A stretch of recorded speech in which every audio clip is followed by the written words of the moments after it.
5, 4, 3, 2, 1, 0.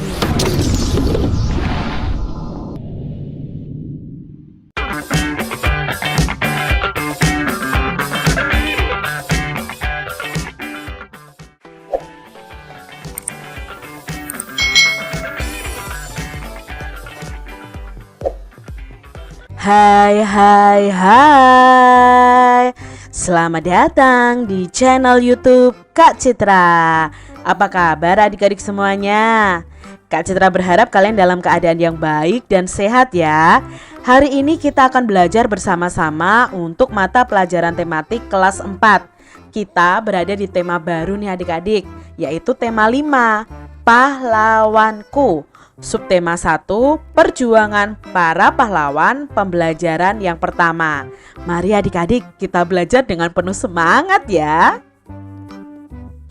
Hari ini kita akan belajar tentang pahlawan. Tahukah kamu apa yang dimaksud dengan pahlawan?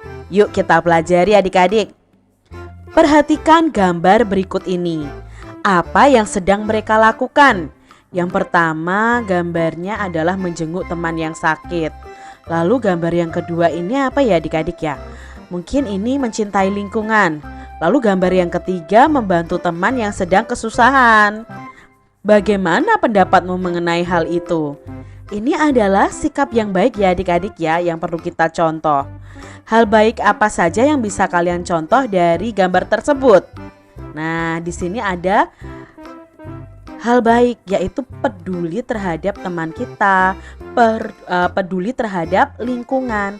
Itu hal baik yang bisa kita contoh dari gambar ini. Sifat kepahlawanan yang ditunjukkan pada gambar di atas adalah yang pertama menjenguk teman yang sakit. Nah, sifat kepahlawanannya apa? Peduli terhadap teman. Yang kedua, belajar dengan tekun dan sungguh-sungguh. Yang nomor 2 ini adalah gambar kedua adik-adik. Yang ketiga, menolong teman yang mengalami kesusahan. Itu adalah sifat kepahlawanan berdasarkan gambar tersebut. Apa toh sifat kepahlawanan itu? Nah, ayo adik-adik kita pelajari.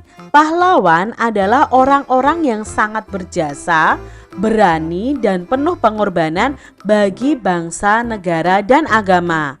Pahlawan juga orang yang sangat gagah berani karena mereka telah rela mempertaruhkan nyawa untuk mempertahankan kemerdekaan. Rasa cinta tanah air dan bangsa ditunjukkan dengan cara yang berbeda. Perjuangan dilakukan oleh para pendidik yang mendirikan sekolah-sekolah rakyat untuk mencerdaskan bangsa. Perjuangan dilakukan oleh para diplomat yang berjuang menekan kedudukan pihak penjajah di meja diplomasi. Perjuangan dilakukan oleh para pengelola surat kabar dan radio untuk membangkitkan rasa cinta tanah air dan mengobarkan semangat perjuangan kepada masyarakat. Bahkan perjuangan juga dilakukan oleh para seniman dan budayawan melalui lagu-lagu perjuangan ciptaan mereka. Jadi orang disebut pahlawan itu jika orang tersebut berjasa, berani, dan penuh pengorbanan. Ya, untuk siapa? Untuk orang-orang di sekitarnya, untuk bangsa, untuk negara, untuk agama adik-adik. Pada zaman dahulu pahlawan itu rela mempertaruhkan nyawanya untuk mempertahankan kemerdekaan. Nah, rasa cinta tanah air itu bisa ditunjukkan dengan cara yang berbeda-beda. Misalnya untuk para pendidik ya, mendirikan sekolah, guru mendidik murid ya, diplomat berjuang menekan kedudukan pihak penjajah di meja diplomasi. Lalu untuk surat kabar, radio itu juga perannya masing-masing untuk mewujudkan atau menunjukkan rasa cinta tanah air mereka. Lalu adik-adik bagaimana cara menunjukkan rasa cinta tanah air kalian? Nah, dengan cara apa? Misalnya mengikuti upacara hari Senin dengan khidmat. Lalu kalian belajar dengan rajin. Itu menunjukkan rasa cinta tanah air juga loh. Merawat lingkungan sekitar kita. Nah, Kak, apakah aku ini bisa jadi pahlawan? Pahlawan itu kan berperang. Adik-adik, untuk saat ini kita kan sudah merdeka. Kita tidak perlu berperang seperti pahlawan zaman dahulu. cukup kalian peduli dengan orang lain, itu merupakan sikap kepahlawanan. Menolong orang lain dengan ikhlas, berani, dan gigih merupakan sikap yang dimiliki oleh para pahlawan.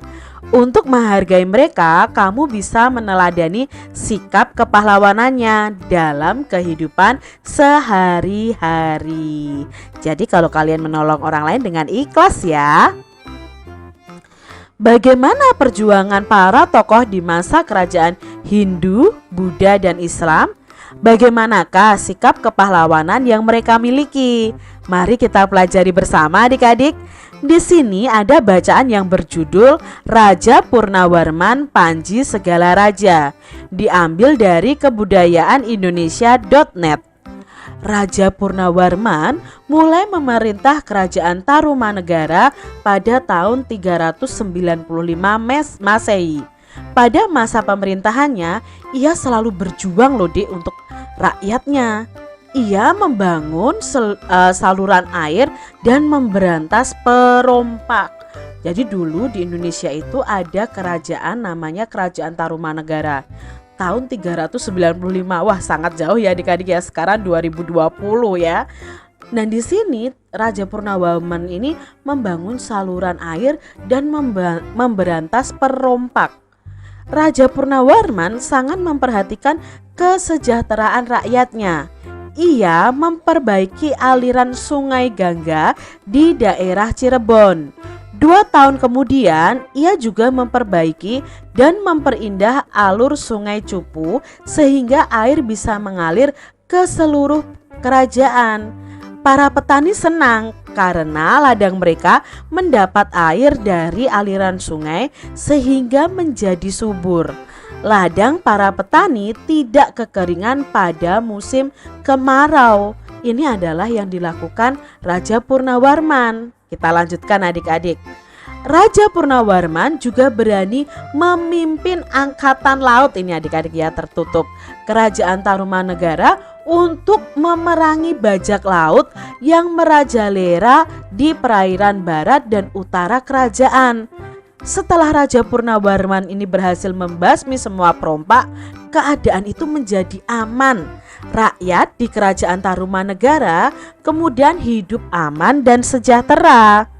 Sebagai wujud kecintaan rakyat Kerajaan Tarumanegara kepada Raja Purnawarman, telapak kakinya itu diabadikan dalam bentuk prasasti yang dikenal dengan prasasti Ceruteun adik-adik ya. Nah ini adik-adik, karena Raja Purnawarman ini sangat dicintai rakyatnya ya adik-adik, sampai rakyatnya membuatkan prasasti, yaitu telapak kakinya diabadikan dalam prasasti Ceruteun. Ini adalah ilustrasi dari tokoh Raja Purnawarman adik-adik. Sangat gagah dan berani ya. Nah, perjuangan yang dilakukan oleh Raja Purnawarman yaitu yang pertama, dia membuat saluran air yang dihubungkan dari Sungai Citarum, Jawa Barat. Beliau selalu berjuang untuk rakyatnya. Raja Purnawarman juga berani memimpin angkatan laut Kerajaan Tarumanegara untuk memerangi bajak laut. Itu perjuangan yang dilakukan oleh Raja Purnawarman.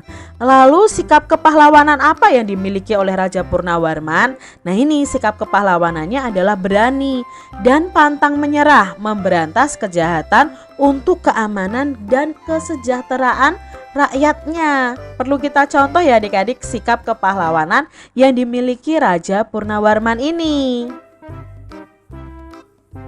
Apa yang dirasakan rakyat Kerajaan Tarumanegara atas perjuangan yang dilakukan oleh Raja Purnawarman ini? Otomatis apa? Mereka merasa senang. Dampaknya dari perjuangan ini mereka bisa merasakan air ya dari aliran sungai mengalir ke ladang milik mereka, sehingga ladang mereka menjadi subur dan rakyat tidak menderita kekeringan pada musim kemarau. Jadi yang dirasakan rakyatnya sangat senang adik-adik. Keadaan menjadi aman karena para perompak telah dikalahkan. Rakyat di kerajaan Tarumanegara kemudian hidup aman dan sejahtera. Itu yang dirasakan oleh rakyat kerajaan Tarumanegara. Menurut adik-adik, bagaimana kehidupan rakyat kerajaan Tarumanegara jika rajanya tidak memiliki sikap kepahlawanan seperti Purnawarman tadi? Apa yang terjadi ya pada kehidupan rakyat di kerajaan Tarumanegara? Ya, jika kerajaan Tarumanegara tidak dipimpin oleh Raja Purnawarman, kehidupan rakyatnya tidak akan aman dan sejahtera karena tidak ada yang memperbaiki saluran air, tidak ada yang memberantas perompak. Tetapi mungkin saja akan ada tokoh lain yang melakukan hal tersebut. Itu yang bisa kita pelajari dari Raja Purnawarman. Adik-adik, ini adalah ilustrasi atau gambar yang pertama ini ya, tentang upaya Raja Purnawarman mengatasi banjir dengan memperbaiki Sungai Cupu, Sungai Citarum ya, Sungai Gangga yang ada di Cirebon gitu ya, dialirkan sehingga rakyatnya merasakan manfaat dari aliran itu. Nah, di sini ada Candi Cangkuang dan telapak kaki Raja Purnawarman pada Prasasti Ceruteun. Nah, ini adalah peninggalan dari kerajaan Tarumanegara saat itu yang dipimpin oleh Raja Purnawarman. Sampai saat ini masih ada loh adik-adik candi ini dan telapak kaki dari Raja Purnawarman ini. Berikut adalah beberapa tokoh dan peninggalan kerajaan pada masa kerajaan Hindu, Buddha, dan Islam.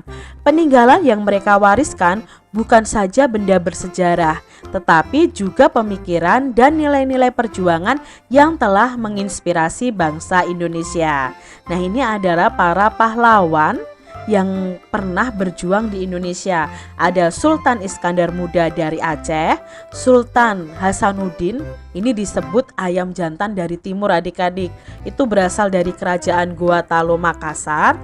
Lalu ada Raja Bala Putra Dewa, ini dari kerajaan Sriwijaya yang ada di Palembang, Sumatera Selatan. Lalu di sini ada Mahapatih Gajah Mada dan Raja Hayam Wuruk dari kerajaan Majapahit. Lalu ada Prasasti Ceruteun, peninggalan kerajaan Tarumanegara yang ada di Bogor. Ini tadi kerajaan rajanya adalah Raja Purnawarman tadi. Nah, kita pelajari satu persatu. Ini lukisan siapa ya adik-adik ya? Nah, ini adalah Raja Bala Putra Dewa. Perjuangan apa yang telah dilakukan oleh Raja Bala Putra Dewa? Nah, pertama, Raja Bala Putra Dewa ini membangun armada laut yang kuat. Pada masa pemerintahan Bala Putra Dewa, Sriwijaya, kerajaan Sriwijaya ini mengalami masa kejayaannya. Raja Bala Putra Dewa dengan bantuan Raja Dewa Paladewa di Pali telah mendirikan vihara di Nalanda, India. Padahal Bala Putra Dewa ini berasal dari Indonesia. Bagi pelajar-pelajar Nusantara yang belajar agama Buddha di Nalanda. Lalu yang dilakukan Raja Bala Putra Dewa ini mengembangkan pelayaran dan perdagangan di Selat Malaka semakin pesat. Nah, sifat atau sikap yang dimilikinya itu berani, tegas dalam memimpin. Ini yang dilakukan Raja Bala Putra Dewa dan sikap yang perlu kita contoh dari Raja Bala Putra Dewa. Berikutnya, nah ini ada gambar siapa ya adik-adik ya? Ini adalah Sultan Iskandar Muda. Yang dilakukan adalah memperluas wilayah Aceh sampai ke Semenanjung Malaysia. Nah, ini Kak Citra ada kesalahan menulis ya. Semenanjung Malaysia. Nah, Aceh ini mengalami masa kejayaan karena menjadi pusat perdagangan dan pengembangan ajaran Islam di Aceh, sehingga sampai saat ini Aceh itu kebanyakan penduduknya memeluk agama Islam adik-adik. Ini perjuangan yang dilakukan oleh Sultan Iskandar Muda. Dia itu gigih, pemberani, dan rela berkorban. Lalu gambar ini adik-adik, ini adalah Sultan Hasanuddin. Perjuangan apa yang dilakukan oleh Sultan Hasanuddin? Yang pertama, Sultan Hasanuddin ini sangat berani gagah dalam melawan VOC atau penjajah. Beliau itu berani mengorbankan seluruh hidup, kesenangan, serta kemewahannya untuk membela kehormatan bangsa dan negaranya. Beliau membela kehormatan negara dan mempertahankan setiap jengkal tanah airnya dengan tetesan darah untuk melawan penjajah, adik-adik. Lalu sikap yang bisa kita contoh dari Sultan Hasanuddin adalah gigih, pemberani. Dia juga rela berkorban. Nah, gambar selanjutnya di sini adik-adik. Di sini ada Mahapatih Gajah Mada, lalu ada Raja Hayam Wuruk. Apa toh perjuangan mereka? Nah, Gajah Mada dan Hayam Wuruk telah berhasil mempersatukan Nusantara kita, adik-adik. Gajah Mada dalam mengemban tugas dan tanggung jawabnya, baik tak kala masih menjadi prajurit, patih hingga panglima perang, dia itu selalu bertanggung jawab, adik-adik, melakukan setiap tugasnya. Tak kala kerajaan Majapahit diserang oleh Rakuti, Gajah Mada ini menyelamatkan Raja Jayanegara beserta keluarganya. Itu tadi perjuangan Gajah Mada dan Hayam Wuruk. Dayu sangat kagum dengan perjuangan Raja Purnawarman. Banyak yang telah dilakukan oleh rakyatnya. Untuk rakyatnya, sambil duduk di tepi kolam yang jernih airnya, Dayu masih mengingat atau memikirkan jasa-jasa dari Raja Purnawarman, terutama membangun saluran air. Ia berpikir pasti saluran tersebut sangat bermanfaat bagi masyarakat saat itu. Dayu terus berpikir sambil memandangi wajahnya yang terpantul di kolam. Tahukah kamu mengapa Dayu bisa melihat dirinya di air kolam? Air kolam ini bisa memantulkan cahaya loh. Kamu akan belajar tentang sifat-sifat cahaya melalui percobaan berikut ini. Nah, adik-adik, kita akan belajar tentang sifat-sifat cahaya dengan melakukan percobaan. Nanti adik-adik bisa melakukan percobaan ini di rumah kalian masing-masing ya. Sifat cahaya yang pertama yang akan kita pelajari adalah cahaya itu merambat lurus. Membuktikannya dengan percobaan. Nah, menggunakan 3 karton tebal dan lilin. Lubangi bagian tengah. Nah, ini ya, lubangi bagian tengah ketiga karton tersebut. Letakkan karton-karton dengan posisi 3 lubang tersebut sejajar dengan cahaya lilin tepat di belakang lubang. Perhatikan apa yang terjadi. Lalu coba menggeser posisi setiap karton sehingga setiap lubang menjadi tidak sejajar. Perhatikan apa perbedaannya, adik-adik. Nah, kalau di sini kita bisa menyimpulkan bahwa cahaya itu merambat lurus karena kita bisa melihat cahaya lilin itu dari lubang-lubang karton ya, dari karton yang dilubangi itu saat lubang-lubangnya diluruskan, adik-adik. Tapi ketika digeser posisinya ya kita tidak bisa melihat nyala lilin itu karena lubangnya tidak sejajar. Itu membuktikan bahwa cahaya itu merambat lurus. Selain itu adik-adik, untuk membuktikan cahaya itu merambat lurus, kalian bisa bermain senter. Senter itu cahayanya juga merambat lurus. Lalu sifat cahaya yang kedua adalah cahaya itu menembus benda bening. Nah, percobaan yang bisa kalian lakukan adalah menggunakan cahaya matahari, cahaya senter, gelas atau benda-benda yang transparan atau bening, benda-benda gelap, dan benda-benda bening lainnya, tetapi yang berwarna. Nah, letakkan peralatan seperti pada gambar. Itu ya adik-adik ya, gelasnya kalian letakkan di depan tembok, lalu arahkan cahaya ke tembok berwarna putih yang melewati benda tersebut. Perhatikan apa yang terjadi. Nah, untuk benda bening itu cahaya akan tembus, tetapi kalau benda gelap itu cahaya tidak akan tembus, adik-adik. Ini membuktikan sifat cahaya itu menembus benda bening. Sifat cahaya yang ketiga adalah cahaya dapat dipantulkan. Nah, di sini percobaannya kalian menggunakan 2 cermin datar dan senter, adik-adik. Coba kalian pantulkan cahaya senter itu menggunakan cermin. Pantulkan dulu ke cermin salah satu adik-adik. Coba berbagai posisi cermin yang berbeda dan gunakan lebih banyak cermin. Nanti ketika kita memantulkan cahaya ke cermin ini, cahayanya itu akan memantul ke cermin satunya adik-adik. Itu membuktikan bahwa cahaya itu bisa dipantulkan. Sifat cahaya yang keempat adalah cahaya itu bisa dibiaskan. Nah, percobaannya apa? Menggunakan pensil yang setengah bagian panjangnya berada di dalam gelas yang berisi air. Lalu amati pensil dari sisi samping luar gelas. Bagaimana penampakan dan besar pensil dibandingkan aslinya. Nah, ketika kita melakukan percobaan ini, seakan-akan itu pensilnya itu patah adik-adik. Ya, di dalam gelas ini terlihat patah. Padahal ketika kita menarik pensilnya, itu pensilnya tidak patah, masih keadaan utuh. Nah, ini artinya sifat cahaya itu bisa dibiaskan. Kalian bisa membuat laporan percobaan dari nama percobaan, tujuan percobaan, lalu alat dan bahan, nanti langkah-langkahnya. Ini contoh dari Kak Citra. Dari percobaan pertama sampai percobaan yang keempat. Dari percobaan yang pertama sampai percobaan yang keempat. Nama percobaannya misalnya cahaya merambat lurus. Tujuannya apa? Mengetahui cahaya dapat merambat lurus. Yang alat dan bahannya 3 buah karton, sebuah lilin, korek api, dan isolasi. Lalu percobaan yang kedua itu adalah percobaan cahaya menembus benda bening. Nah, apa tujuannya? Oh, mengetahui cahaya dapat menembus benda bening. Alat dan bahannya apa? Cermin datar dan lampu senter. Percobaan yang ketiga itu cahaya dapat dipantulkan. Tujuannya apa? Mengetahui cahaya dapat dipantulkan.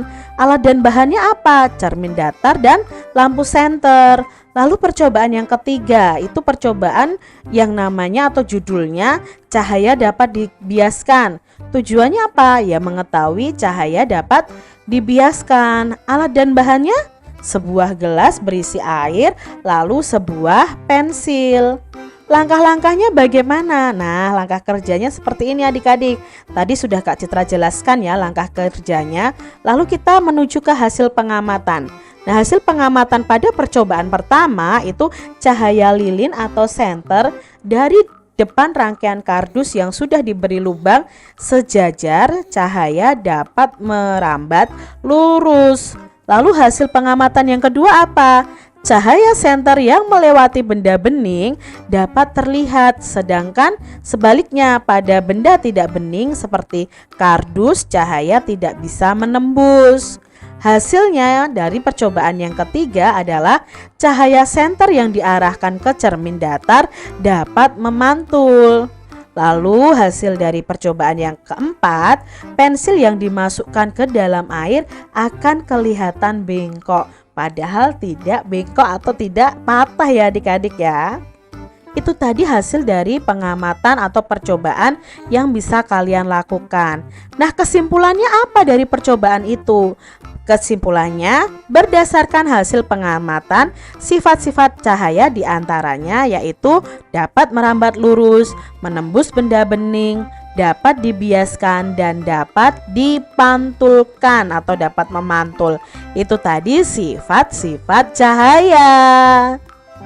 Demikian tadi adik-adik pembahasan kita di tema 5 subtema 1 pembelajaran yang pertama. Semoga video ini bermanfaat ya untuk adik-adik semuanya. Mungkin agak panjang karena materinya memang sedikit banyak ya adik-adik ya, agak banyak. Jadi sedikit panjang nih video dari Kak Citra. Oke, sampai jumpa kembali di video pembelajaran Kak Citra selanjutnya. Tuhan memberkati. Jangan lupa tekan tombol subscribe, lalu tekan loncengnya, tekan juga tombol like, lalu share ke media sosial kalian. Jangan lupa untuk ikuti media sosial Kak Citra. Terima kasih.